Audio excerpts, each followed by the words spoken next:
clamor de la inmensa mayoría de este pueblo. Señor Nicolás Maduro, la solución no está en la represión. Bonjour à tous, nous sommes ici venus rappeler au président l'importance de respecter le résultat des élections. Au service de la France et naturellement pour le bien de tous. Кілька речей принести. Передусім, окупація Харківщини зупинена. Ми мали інформацію щодо створення буферної зони Харківщини, а потім...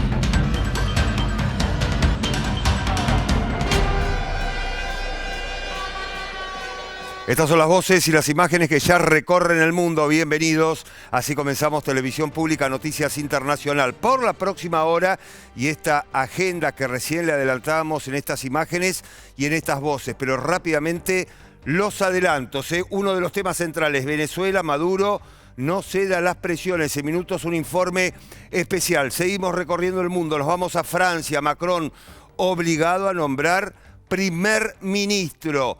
Más temas, más agenda periodística, Ucrania, Rusia, ataques cruzados y advertencia de Moscú a los Estados Unidos. En minutos también nos estaremos ocupando de este tema. Bueno, así comenzamos esta edición de Televisión Pública Noticias Internacional, un abanico de temas, mucha información. Tenemos un invitado que en minutos ya va a estar con nosotros hablando de la situación en Francia.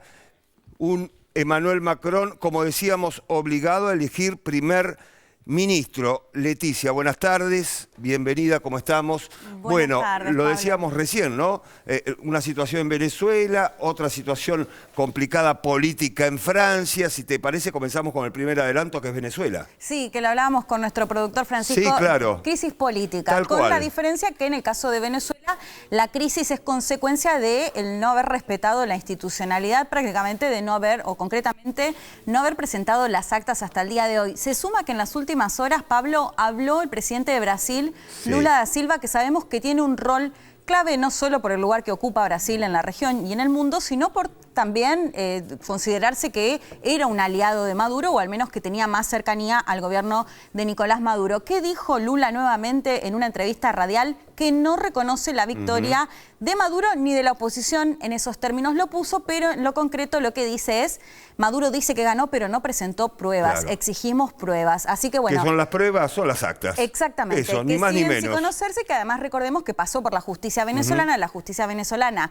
certificó, Sí, sí. pero no se conocen las actas. Así Tal que bueno, cual. por supuesto una voz que cobra relevancia en este contexto que mencionabas de crisis venezolana, que además hay que sumar que tuvieron un apagón eléctrico, entre otras cuestiones Correcto. que vamos a estar analizando en unos minutos. Y ahora otra crisis política, la de Francia. Claro, que acá sí puede ser parte del, o es parte, mejor dicho, del juego de la democracia en este caso, porque todavía no se elige a quién va a ser el primer ministro.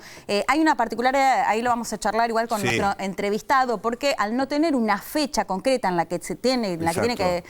que asumir, más allá de que lo presiona el hecho de que tienen que presentar el presupuesto. Pablo, necesitan al primer ministro para presentar el proyecto de ley para el presupuesto 2025. Vamos a estar contando un poco ahí cuál es la situación, porque recordemos que en las elecciones, ya pasaron 2 meses, Exacto. elecciones que habían sido adelantadas, no ganó nadie la mayoría absoluta. Entonces el debate está entre Claro. un Macron que no quiere que el primer ministro sea de la izquierda más radical, si se quiere, si lo podemos Sí. decir en esos términos. Así que vamos a estar hablando, intentando analizar, porque por supuesto hay algún nombre que ya suena Y lo tenemos. como posible y lo primer... tenemos en minutos el perfil de quién podría, todo en potencia, pues no está confirmado obviamente. Exactamente, porque sigue todavía las negociaciones. Bueno, bien, la guerra que continúa con varias cuestiones para tener en cuenta. Estamos hablando de Ucrania, estamos hablando de Rusia y una advertencia de Moscú a los Estados Unidos. Sí, así es. Bueno, ataques cruzados, Sí. esto es interesante porque lo venimos contando, ¿no? La particularidad que tomó la guerra de Ucrania y el ataque ya de Ucrania en territorio ruso por un lado, que hay que decir que continúa, y por otro lado lo que hemos visto esta semana de Rusia, los ataques a distintas regiones de Ucrania. Sí. De hecho, que algunos analistas lo consideraban como el mayor ataque en cuanto a la cantidad de misiles que se habían lanzado en territorio ucraniano. Bueno, con algunas advertencias que, como lo mencionabas, lo vamos a estar contando Por a lo largo supuesto. y analizando sobre todo a lo largo del programa.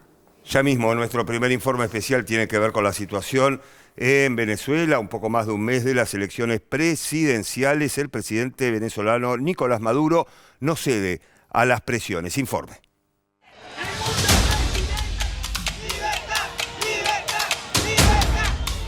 A un mes de las elecciones en Venezuela, la crisis política sigue escalando y las consecuencias siguen siendo impredecibles en un país completamente dividido en dos. ¡Venezuela libre! Hoy podemos decir al relato de la mentira, hoy podemos decir, ha triunfado la verdad y el amor de la inmensa mayoría de este pueblo. Por un lado, Nicolás Maduro da por hecha su victoria y avanza con cambios en el gabinete y con su denuncia contra el candidato opositor, Edmundo González Urrutia, quien no se volvió a dejar ver en público por temor a una posible detención. Señor Nicolás Maduro, es hora de que entienda por una buena vez que la solución no está en la represión, sino en la verificación internacional independiente y confiable de las actas. ¡Edmundo presidente! ¡Edmundo presidente! Por otro lado, la principal coalición opositora, la Plataforma Unitaria Democrática, continúa denunciando fraude y se sigue atribuyendo el triunfo con el apoyo de gran parte de la comunidad internacional. Aunque sin las actas de la votación llevada adelante el 28 de julio pasado, el Consejo Nacional Electoral confirmó la reelección de Maduro para un tercer mandato de 6 años, con el 52% de los votos. El gobierno asegura a su vez que las actas no están porque el sistema fue hackeado. Este resultado fue convalidado el 22 de agosto por el Tribunal Supremo de Justicia. Resultó electo el ciudadano Nicolás Maduro Moros. La oposición, por su parte, asegura que ganó con más del 60% de los votos y mostró sus propias actas a través de una página web no oficial creada para tal fin. Algo les quedó claro. ¡Acta mata sentencia! Según aseguran, representa el 83,5% de las actas electorales y han sido recopiladas por sus propios representantes en las mesas electorales. El gobierno de Maduro denunció que esas actas son falsas. Y por ello, el Ministerio Público venezolano citó esta semana a González Urrutia por usurpación de funciones, forjamiento de documento público, instigación a la desobediencia de las leyes, delitos informáticos, asociación para delinquir y conspiración. Todos delitos que implican penas de hasta 16 años de prisión. Estamos seguros que puede venir, tiene que venir a esta citación para que hable de manera consecuencial y sucesiva de su responsabilidad en el antes del 28 de julio, durante el 28 de julio y después del 28 de julio, por su contumacia, su desobediencia a las autoridades legítimamente constituidas. Acá estoy, siempre al lado de mi pueblo. El candidato opositor no se presentó. Desde la coalición denunciaron que se trata de un acoso judicial por parte del chavismo, al tiempo que aseguraron que el Estado considera un delito el hecho de que haya obtenido 8 millones de votos. He designado a el licenciado Héctor Obregón. Mientras tanto, Maduro anunció esta semana cambios cruciales en su gabinete, sobre todo en los ministerios de Petróleo y Finanzas y de la petrolera estatal PDVSA.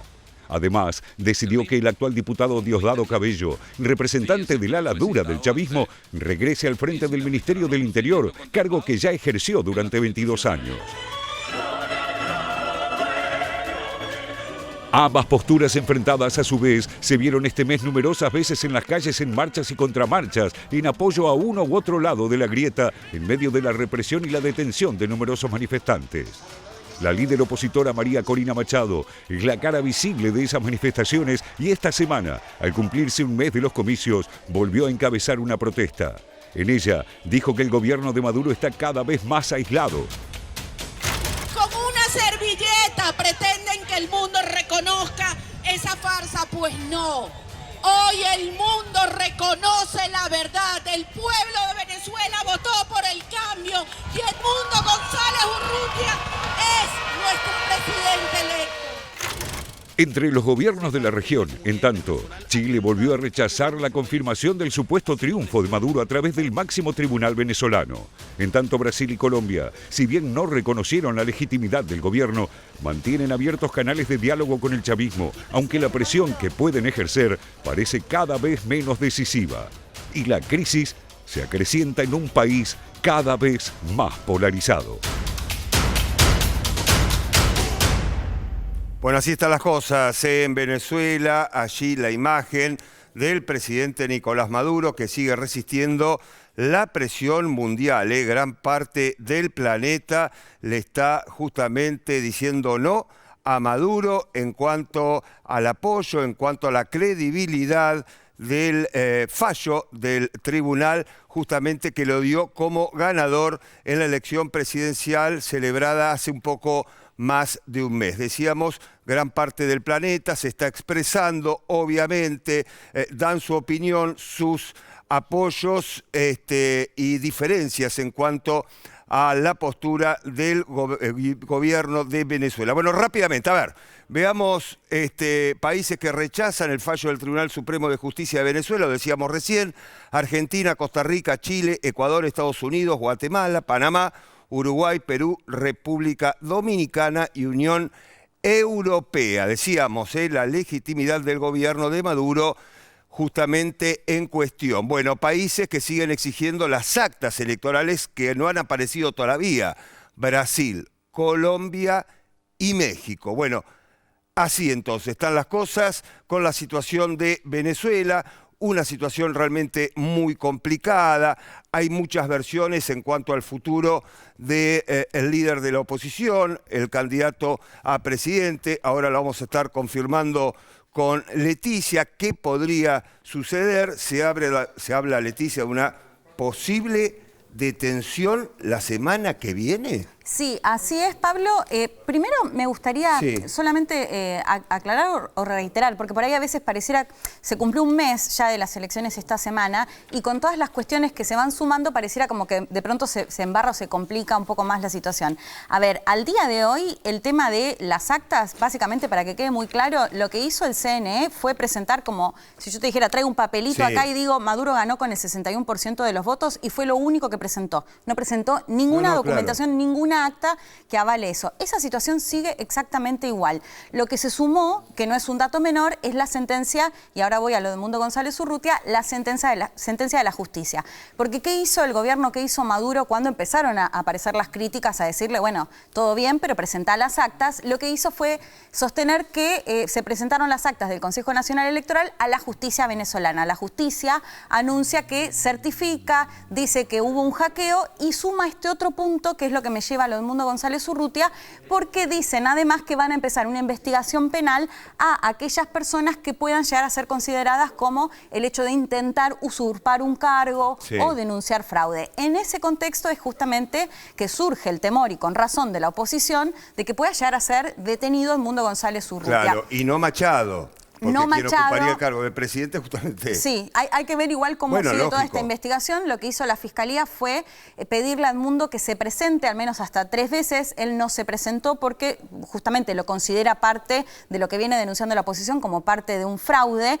No se presentó a la Fiscalía, y el temor o las advertencias que hay de alguna manera es si esto puede llevar a que directamente intenten detenerlo a Edmundo González Urrutia, que ahí ya se generaría, por supuesto, otro panorama. Pablo, lo venimos contando, las detenciones son cientos y cientos, y no es algo que el gobierno oculte, sino más bien lo contrario, digamos, ¿no? Porque justamente también lo que se busca es establecer un poco este temor a que, por ejemplo, quienes quieran salir a manifestarse salgan a pedir por la transparencia electoral. Bueno, veíamos varios dirigentes, inclusive una mujer, lo pasamos al aire hace 15 días cuando estaba en su propia casa, un vivo de Instagram, justamente reflejaba el momento realmente muy, muy complicado cuando veía varias personas intentando ingresar a su casa. Finalmente ingresaron, finalmente la detuvieron, y con ese video y otros videos el gobierno armó una propaganda de lo que estaba sucediendo con los dirigentes opositores a Nicolás Maduro, ¿no? Sí,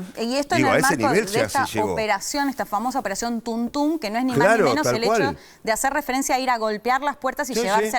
detenidas a las personas. De hecho, otra de las noticias de estos últimos días fue, iban a detener a una pareja de dirigentes políticos, no estaban y se llevaron a su hija. Sí. La oposición denuncia que son al menos 150 menores de edad que fueron detenidos, digamos. Esa es la situación en Venezuela en este momento. Y por otro que lo mencionabas y lo mostraban recién, lo que tiene que ver con qué pasa a nivel regional, sobre todo, ¿no? Que es importante lo regional, bueno, por supuesto por la cercanía, hay otra cuestión que tiene que ver también con la migratoria, pero mencionábamos cuando empezamos el noticiero justamente que Lula da Silva, que es un peso relevante justamente en Latinoamérica, que volvió a decir que no reconoce la victoria de Nicolás Maduro, diciendo esto: no hay pruebas, presenten, exigimos las pruebas, ¿no? Eso es interesante porque tanto Lula como Petro en Colombia y AMLO, López Obrador en México, podría sumarse también, que lo que buscan es no romper con Maduro, sino negociar. Algo que parece que ya se va,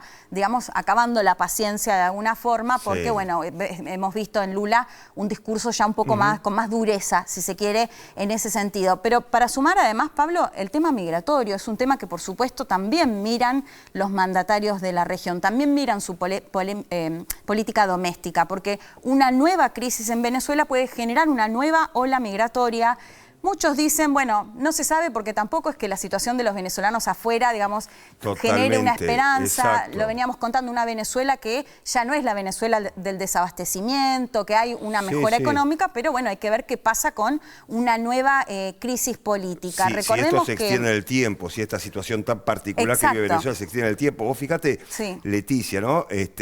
Diferentes caras de una misma situación, ¿no? Muchos votantes venezolanos, hoy radicados en diferentes países, inclusive en la República Argentina, a la hora de votar decían, no, bueno, quiero que gane González porque mi proyecto es volver a mi país. Sí, que recordemos que no pudieron votar mayoritariamente. La mayoría no pudo votar, pero ¿cuál es el proyecto? Volver a Venezuela. Sí. Y ahora estamos hablando de que se generaría un sinnúmero de migrantes de Venezuela hacia otros países de la región, por ejemplo la República Argentina, entre otras naciones, ¿no? Sí. Vos fijate las diferencias en una misma situación, que fue una elección donde los resultados son convalidados por un Tribunal Supremo de Venezuela, pero hasta el momento el mundo no conoció las actas oficiales de esos comicios, como sucede en cualquier elección del mundo, ¿no? Exactamente, Pablo, y para cerrar, un dato que creo que esto, con respecto a la cuestión migratoria, que nunca se puede obviar. Venezuela tiene 28 millones de personas aproximadamente de población.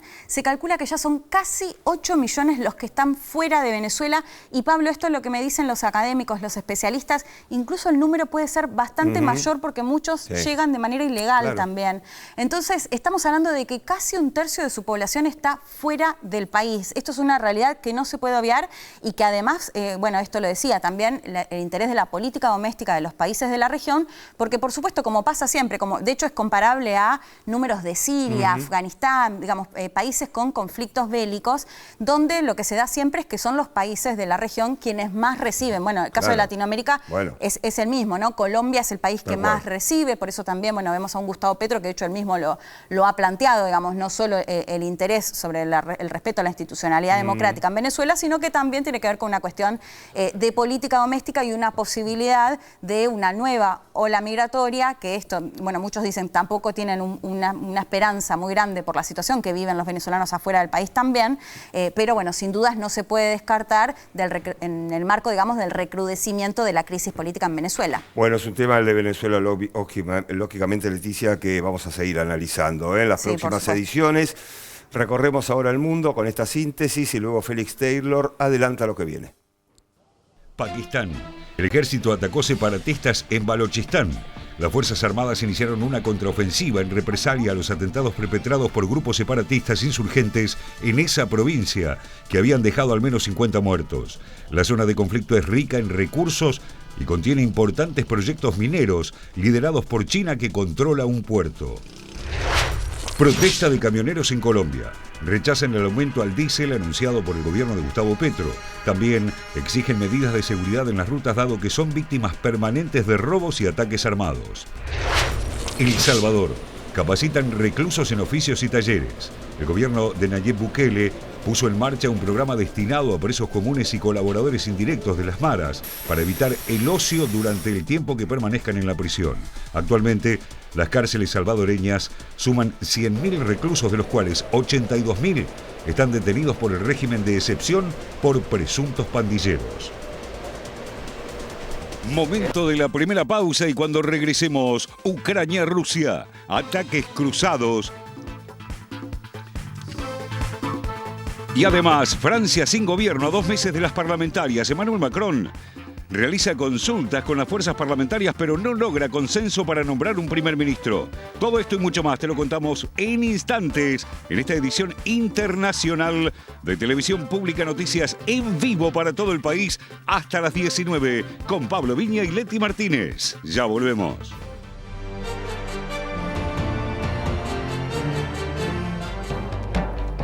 El tema se lo habíamos adelantado a 2 meses de las elecciones parlamentarias en Francia. El presidente Emmanuel Macron está obligado a elegir primer ministro. Informe especial.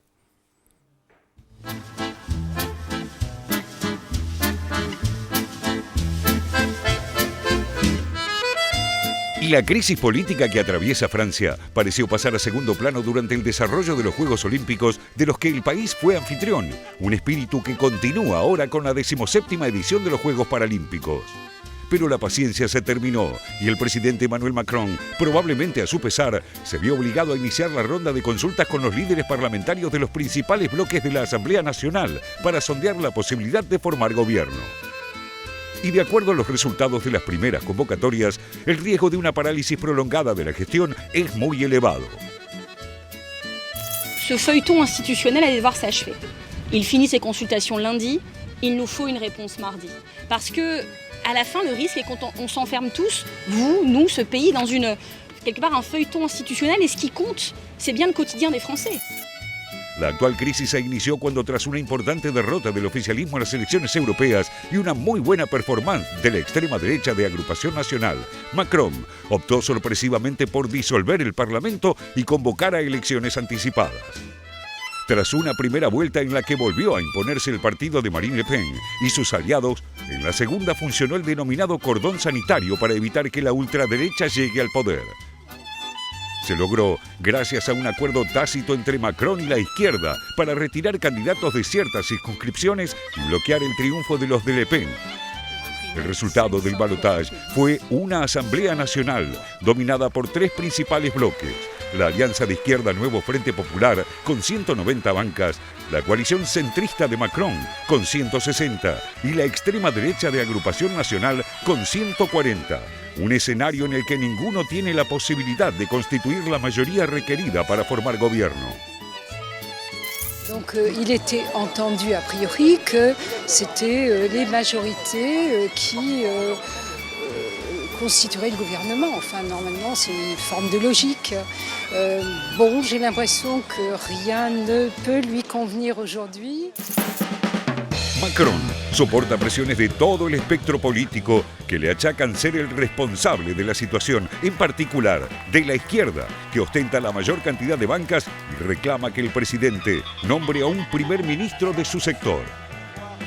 Después de resolver sus diferencias internas, el nuevo Frente Popular se reunió con Macron y propuso como jefa de gobierno a Lucie Castet, una economista y funcionaria pública poco conocida de 37 años. Pero el mandatario la desestimó, argumentando que un gobierno de izquierda sería rechazado en pocas semanas con una moción de censura por el resto del Parlamento. Bonjour à tous, nous sommes ici venus rappeler au président l'importance de respecter le résultat des élections et de sortir le pays de la paralysie dans laquelle il est plongé. Nous sommes venus proposer une solution de stabilité. Nous y sommes prêts. Le Mouvement populaire est la seule coalition qui a un programme et une candidate. Nous sommes prêts à proposer ça. A l'inverse, si le président de la République faisait un autre choix, il enverrait le signal qu'il n'a pas entendu la demande du peuple français d'un changement de direction. El presidente francés pretende que socialistas, ecologistas y comunistas apoyen a una opción de centro, lo cual no es aceptado por los partidos del frente. Como parte de las conversaciones, también recibió a Marine Le Pen, de Agrupación Nacional. La líder de ultraderecha y Macron tienen una única coincidencia: la exclusión de Jean-Luc Mélenchon de Francia insumisa de cualquier alianza de gobierno. El rechazo a Mélenchon se verifica también entre algunos miembros de la coalición de izquierda, pero su exclusión implicaría en los hechos la ruptura del Frente Popular. Le nouveau Front Populaire est dirigé par la France insoumise. Voilà. Le plus brutal, le plus violent, le plus excessif, le plus outrancier est celui qui impose sa loi. Et c'est ce qui s'est passé durant 2 ans. Donc l'idée qu'il y ait un gouvernement du nouveau Front Populaire où il n'y aurait pas de ministre insoumis ne change strictement rien. Por otro lado, las críticas a Macron por su manejo de la situación también vienen desde la derecha tradicional de los republicanos, donde podría esperar algún tipo de comprensión. Nous avons dit au président de la République qu'il fallait maintenant qu'il assume ses responsabilités et qu'il nomme enfin un Premier ministre pour sortir de la crise qu'il a lui-même provoquée avec la dissolution. Tanto a la izquierda como a la derecha prima la sensación de que Macron quisiera nombrar un gobierno encabezado por alguien de su propio partido. Pero eso no se condice con la debilidad política del presidente, que solo logró salvar la ropa y no está en situación de imponer condiciones ni pedir apoyos irrestrictos. Effectivement, le président de la République semble commencer à comprendre qu'il a perdu ces élections législatives. Mais il ne semble pas tout à fait en tirer encore toutes les conséquences. Et en tirer toutes les conséquences, c'est simple, c'est demander à Lucie Castet, à la candidate proposée par le nouveau Front Populaire, de pouvoir constituer un gouvernement. Al mismo tiempo, Macron está obligado a encontrar una salida a la crisis y designar a un candidato a primer ministro de cualquier signo para que se haga cargo de la gestión de gobierno y cohabite con él al menos un año, cuando podría volver a convocar a elecciones. Ese eventual primer ministro debe en primer término sobrevivir a una moción de censura parlamentaria y luego presentar el proyecto de ley de presupuesto para 2025. 2 pruebas políticas que parecen tareas imposibles con una Asamblea Nacional en la que nadie tiene una clara mayoría.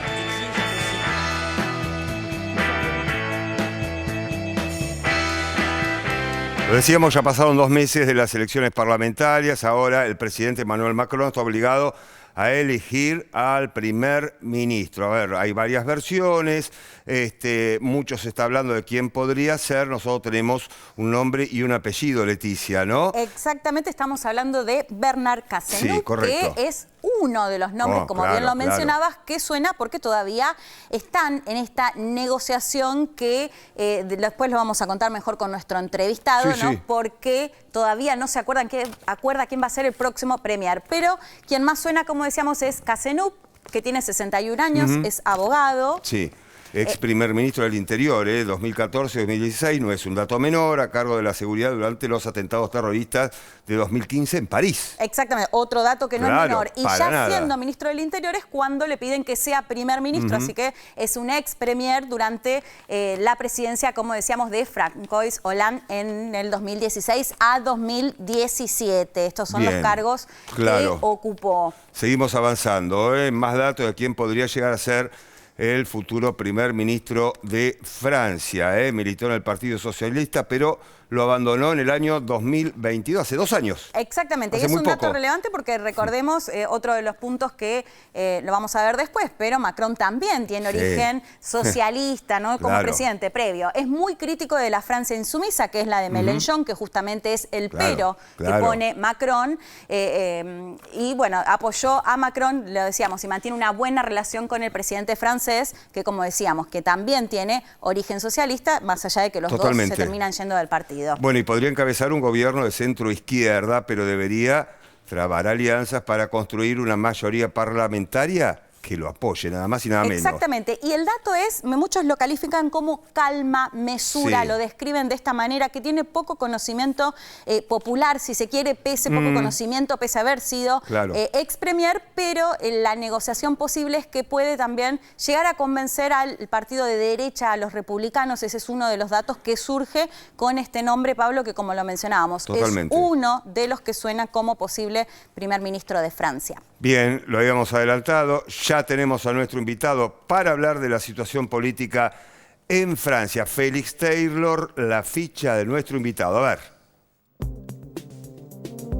Nuestro invitado de hoy es Patricio Gómez Talavera. Él es politólogo e historiador, docente e investigador en política europea de la carrera de Ciencia Política de la Universidad de Buenos Aires y además es especialista en comportamiento electoral.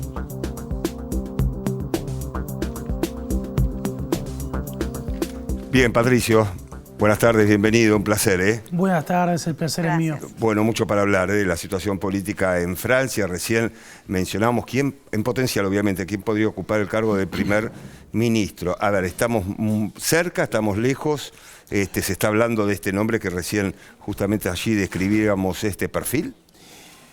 En principio estamos tan lejos como hemos estado nunca, o sea, los franceses están tan lejos como han estado nunca de alcanzar la posibilidad de un gobierno estable.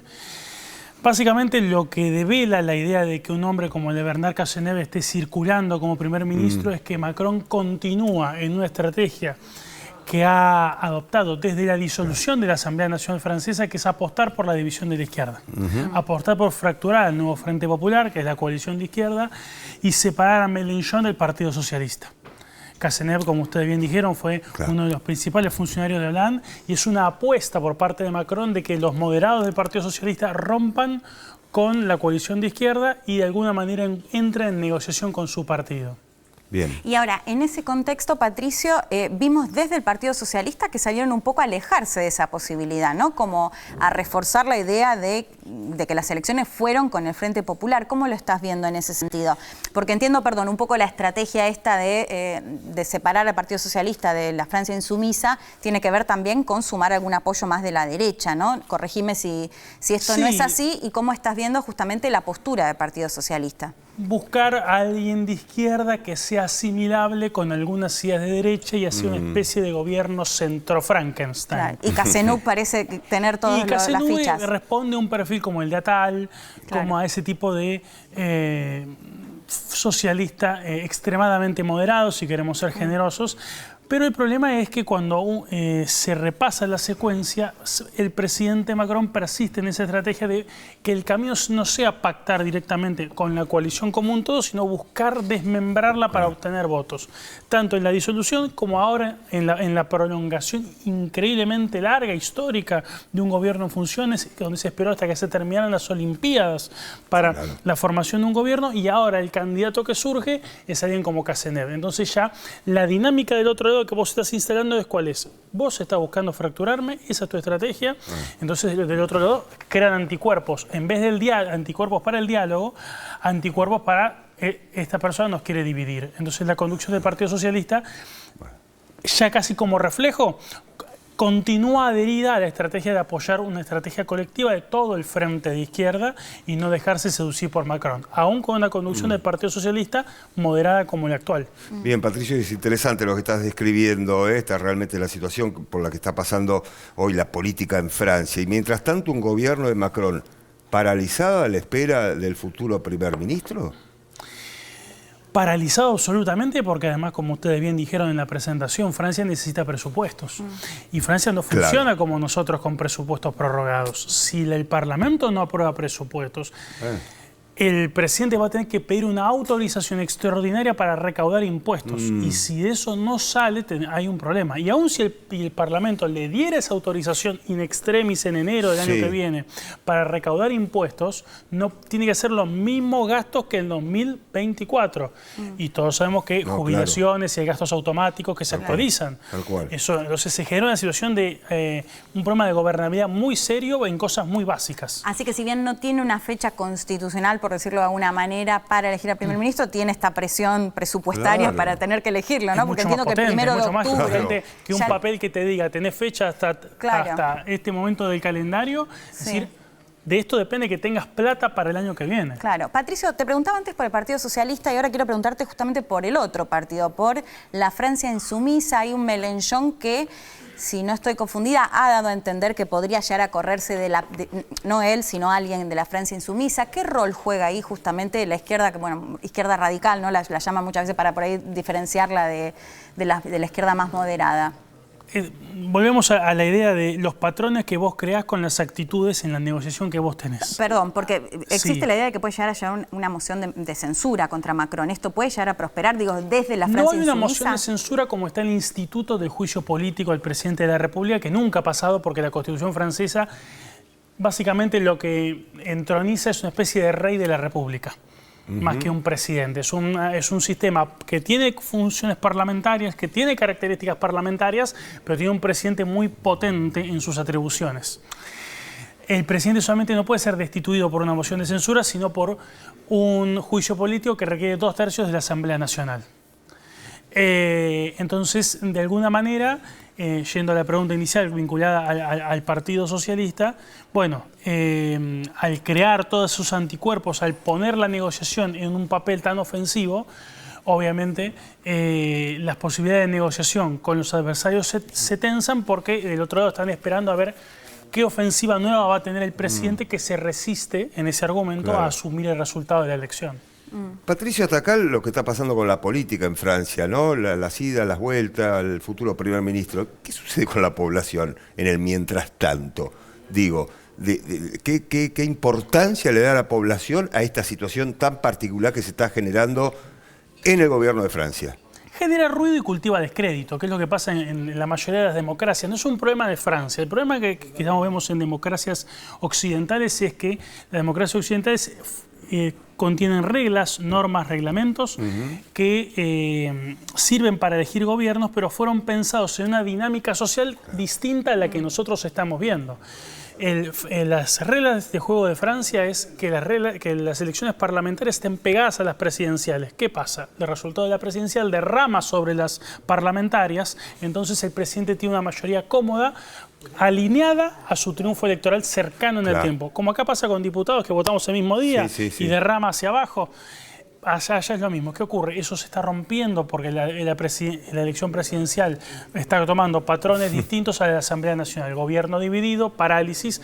La Constitución del 58 no previó este escenario. Bueno, claro. Y en todo ese contexto, ¿cuál es el rol de la ultraderecha, de Marine Le Pen, que bueno, había generado, digamos, mucho entusiasmo de que podía llegar a ganar? De hecho, no, mayoría absoluta era difícil, pero por ahí quedar un poco mejor posicionada. Digamos, ¿cuál es ese panorama, sobre todo ya de cara quizás a las próximas elecciones? ¿No? Porque me acuerdo que Le Pen dijo, bueno, lo que hicieron, o sea, no hicieron una mala elección de todas maneras, digamos, si bien no hicieron la esperada, ella me acuerdo que planteó algo, bueno, lo que pasó fue que la victoria se atrasó un poco, ¿no? Planteando un poco cuál es el panorama y sobre todo también las elecciones regionales y demás. ¿Cómo la está apuesta de posicionada? Marine Le Pen es que todo salga mal.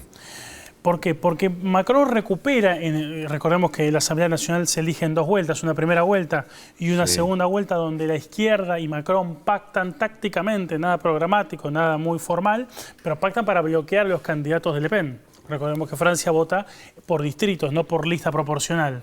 Cada distrito manda un diputado. Macron y la izquierda tácitamente arreglaron donde a vos te va bien, yo me bajo, donde a mí me va bien, vos te bajás, y eso sirve para bloquear a Le Pen.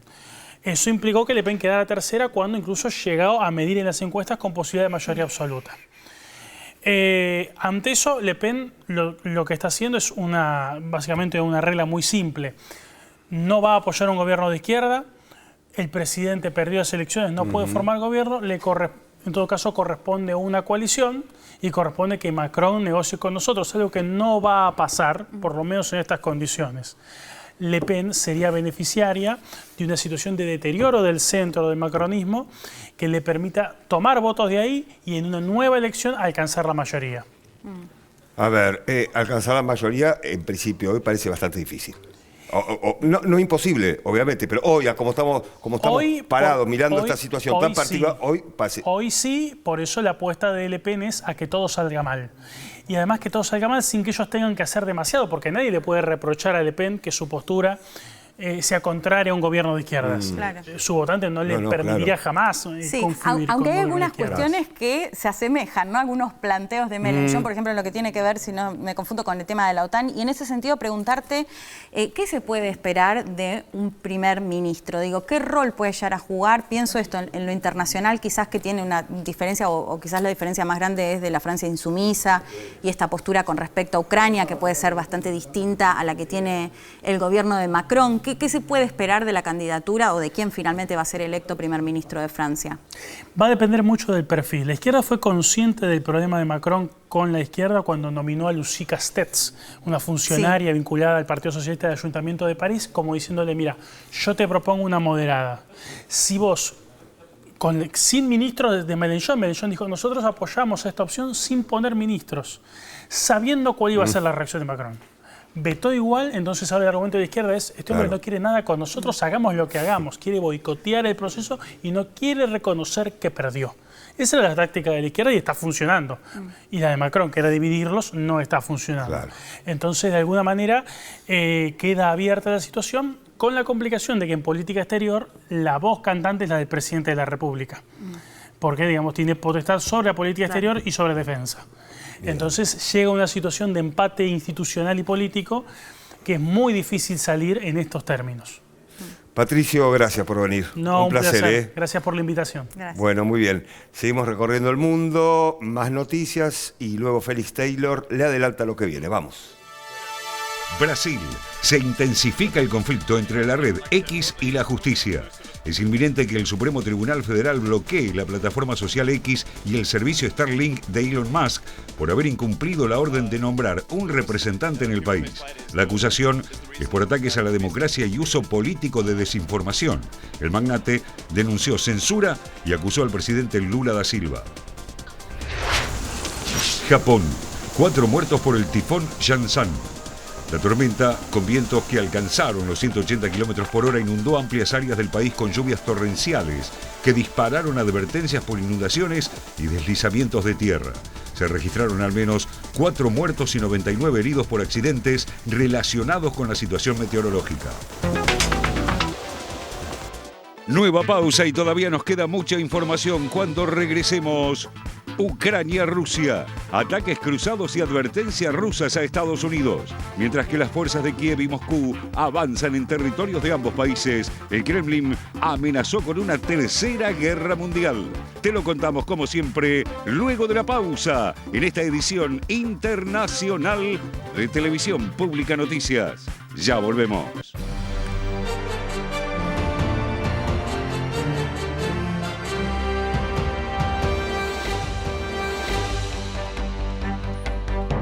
El tema se lo habíamos adelantado, testimonio de lo que está pasando hoy en la guerra entre Rusia y Ucrania y la advertencia del gobierno ruso a los Estados Unidos en estos testimonios. Нами взято під контроль 1294 квадратних кілометри території, 100 населених пунктів, які розміщені на цій території. Також завдяки успішним діям наших військ ми суттєво поповнили обмінний фонд.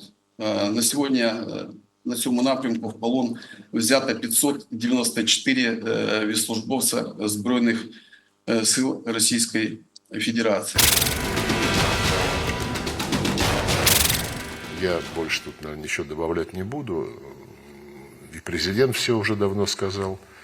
И мы сейчас еще раз подтверждаем, что игра с огнем, а они, как дети малые, со спичками балуются, это очень опасная штука для взрослых дяденек и тетенек, которым доверено ядерное оружие в той или иной западной стране. Чи пов'язана Курська операція з самітом миру з другим? Так, бо Курська операція є одним із пунктів плану перемоги України. Операція деякі речі показала і політичні. Мені здається, почала показувати російському суспільству, що Путіну важливіше захопити місто, про яке він ніколи не чув, в Україні. Просто потішити свої амбіції, ніж захистити свої території.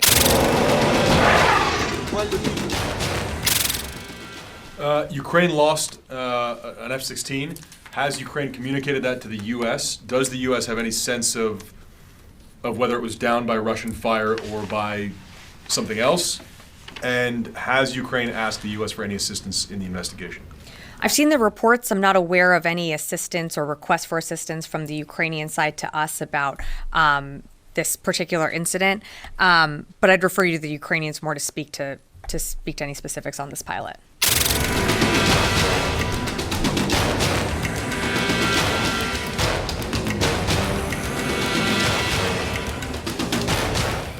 Diferentes testimonios y allí una pregunta justamente a quien estaba haciendo alusión a cómo está hoy el conflicto bélico y un F-16 que se está hablando de incidente, ¿no? Esa fue la palabra que utilizó la portavoz, incidente. Recordemos que en las últimas horas el gobierno ucraniano reconoció que se estrelló este avión de combate, el F-16, que se lo entregaron sus aliados de la OTAN, y lo que dijo, además de algún que otro despido en base a esta situación, es que se va a investigar qué sucedió, ¿no? Y ahí las incógnitas que veíamos. Esto como, bueno, tomando lo último, digamos, de los audios. Pero se da en este marco que contamos, ¿no? Lo mencionaban como fuego cruzado porque continúan los ataques de Ucrania en territorio ruso, que recordemos el peor ataque en territorio ruso desde la Segunda Guerra Mundial. Hay un Zelensky que planteaba que van a llevar justamente, o sea, que era algo con lo que se especulaba, incluso el propio Putin habló de esto, de que lo que busca justamente es estar mejor posicionado al momento de negociar una posible paz a la guerra que ya lleva más de 2 años, ¿no? Esto era lo que se creía que tenía como objetivo justamente este ataque en territorio ruso por parte de Ucrania. Y a su vez una Rusia que, como lo decíamos, los ataques que se vivieron en territorio ucraniano. Pero además en el medio esta advertencia, Pablo, que por supuesto siempre enciende todas las alarmas, ¿no? El canciller de Rusia, Sergei Lavrov, que plantea la posibilidad de una guerra nuclear, que ya lo había hecho Putin, que habla de una tercera guerra mundial, o sea, de la posibilidad de una tercera guerra mundial, y que no sería solo en Europa. De este modo lo plantea en lo que ya vienen diciendo desde el gobierno de Rusia, este planteo si la guerra es entre Rusia y Ucrania o si se puede, digamos, decir que la guerra es entre Rusia y la OTAN por el hecho de que la OTAN le ha enviado financiamiento y armas a Ucrania. Digamos, esto es como el límite siempre que se movió, bueno, con una situación que ya los ataques sean en territorio ruso, genera, digamos, estas dudas acerca de cómo puede llegar a ser tomado por parte de Putin y qué respuestas puede llegar a dar. Por eso este tipo de advertencias se toman con un poquito más de cautela, ¿no? Leticia, que no es la primera vez que se genera esta advertencia por parte del gobierno ruso, ¿no? Inclusive el propio Vladimir Putin. Exacto, sí. Recuerden que tenemos armas nucleares, ¿no? Bueno, más de una vez lo ha dicho, pero ahora con el agravamiento, si se quiere, que lo hace ya no solo atacando a territorio ucraniano, sino que también siendo el propio territorio ruso atacado por Ucrania con armas de la OTAN. Es decir, que este es un condimento, digamos, que se suma a esa situación en la que el propio Putin, como decías, lo ha advertido más de una vez. Bueno, a ver, amplia repercusión internacional, la detención en Francia del fundador de Telegram. Testimonios y ya analizamos esta detención y qué significa lo que ha sucedido con el fundador de Telegram. Конкретные действия Парижа по задержанию, а теперь я не видела этой информации, видимо, она только что пришла, вы говорите, информация об аресте была, а теперь и аресте основателя Telegram Павла Дурова, вызвало шок во всем мире. Эта история не только про реакцию России. Мы отреагировали так, как и обязаны были отреагировать российские дипломаты в данном случае, когда речь шла о задержании российского гражданина. Но мне кажется, еще будет не преувеличением сказать большее, нежели когда-либо потрясение действиями представителей коллективного Запада испытал весь мир. Je vais être ici très précis, très clair, parce que j'ai lu aussi beaucoup de fausses informations. La France est un pays qui protège la liberté d'expression. La France est un pays qui protège et aime l'innovation et les entrepreneurs. Mais nous sommes un pays où il y a une séparation des pouvoirs et où aussi nos règles, notre état de droit est contrôlé par des juges indépendants. C'est une bonne chose. Et donc en ce qui me concerne, je n'étais absolument pas au courant de la venue de M. Durov en France. Et c'est bien normal d'ailleurs, parce que je n'ai pas à être au courant des allées et venues de ressortissants du monde entier, qu'ils aient la nationalité française ou pas. Il est faux que j'avais procédé à quelque invitation que ce soit. C'est totalement faux. Je n'étais pas supposé voir M. Durov, ni en fin de semaine dernière, ni dans les jours à venir. Je n'étais pas au courant qu'il allait arriver en France. Le parquet de Paris poursuit aujourd'hui le président de Telegram en partant de l'hypothèse qu'en offrant à ses utilisateurs un moyen de communiquer en dehors de tout contrôle étatique, c'est-à-dire avec une messagerie cryptée, il fournit les moyens à ces derniers de commettre des infractions. Moi, je pense personnellement que ce raisonnement est un petit peu rapide parce qu'il fait fi d'un grand principe juridique. En matière de complicité, il faut une intention. Il faudrait donc que le fondateur de Telegram connaisse les projets criminels des utilisateurs, se porte garant d'une certaine manière de cette utilisation-là. Et je crois que ce n'est pas le cas. Está acusado de permitir operaciones ilegales en su plataforma. De esto se trata la acusación y por eso la detención, Leticia, ¿no? Exacto, Pablo. Básicamente es una mensajería que lo usa mucho en los círculos de poder, hay que decirlo, a nivel internacional, porque lo que se considera es que es mucho más difícil ingresar justamente a ese tipo de mensajes. Bueno, lo que dice la justicia francesa, las autoridades francesas, es que lo detienen justamente por no cooperar con un mayor control y que a través de esta mensajería se cometen delitos que van desde lavado de dinero a venta de drogas, entre otras cuestiones, ¿no? Lo que dice la empresa es, bueno, no se puede responsabilizar al dueño por los delitos que cometen otras personas. Es decir, los usuarios. Exactamente, los usuarios. Esto por un lado, es decir, un debate que puso acerca de la libertad de expresión, los límites, un propio Macron que salió a decir no tiene nada que ver con limitar la libertad de expresión, pero que sí puso el foco en este debate. Y el otro foco, por supuesto, es que no puede dejar de verse fuera de la geopolítica en un momento con la guerra en Ucrania y la situación que vemos entre una Rusia que, digamos, emitió algún mensaje en referencia a que no había sido casual que sea justamente Durov, de nacionalidad, recordemos, ruso, o sea, se fue de Rusia en 2014, pero con nacionalidad francesa también, y un Macron que dice, no, de ninguna manera esto tiene una motivación política, yo ni siquiera sabía que Durov venía a Francia, ¿no? Pero bueno, por supuesto generó ahí un ida y vuelta también entre Rusia y Francia. Bien, cambiamos el tema. Diálogo, Estados Unidos, China, testimonios. A true working visit. Over the course of 14 hours of meetings, we discussed progress and next steps on implementation of the Woodside commitments, including our work on counter-narcotics and efforts to reduce the flow of illicit synthetic drugs into the United States. Military-to-military communications, including an upcoming engagement between our theater commanders, as well as work towards another round of AI safety and risk talks. Among other issues of global concern, we discussed the recent efforts to reach a ceasefire and hostage deal in Gaza. 尽管中美两国各自情况和中美关系都发生了很大的变化，但是中方致力于中美关系稳定、健康、可持续发展的目标没有变。希望美方同中方相向而行，以积极理性的态度看待中国和中国发展，视彼此的发展为机遇而不是挑战。 Bueno, allí un diálogo que va a dar mucho para hablar y para analizar, teniendo en cuenta, entre otras cuestiones, las elecciones presidenciales de noviembre de este año en los Estados Unidos. Básicamente, Pablo, me parece que está orientado hacia ese punto. Vamos a seguir analizando, por supuesto, la relación entre China y Estados Unidos previo, como lo decías, al 5 de noviembre y posteriormente seguro también. Totalmente. Leticia, nos vemos el próximo viernes. Claro en una semana le volvemos a contar lo que pasa en el mundo, que la pase muy bien.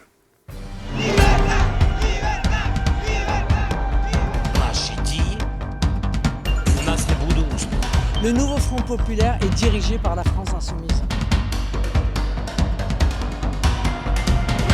Ha triunfado la verdad y el amor de la inmensa mayoría de este pueblo.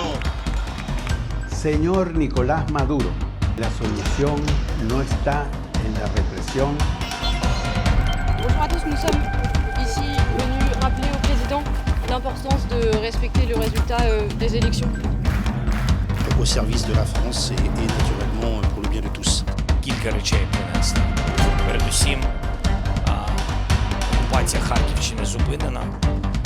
Ми мали інформацію щодо створення буферних зон.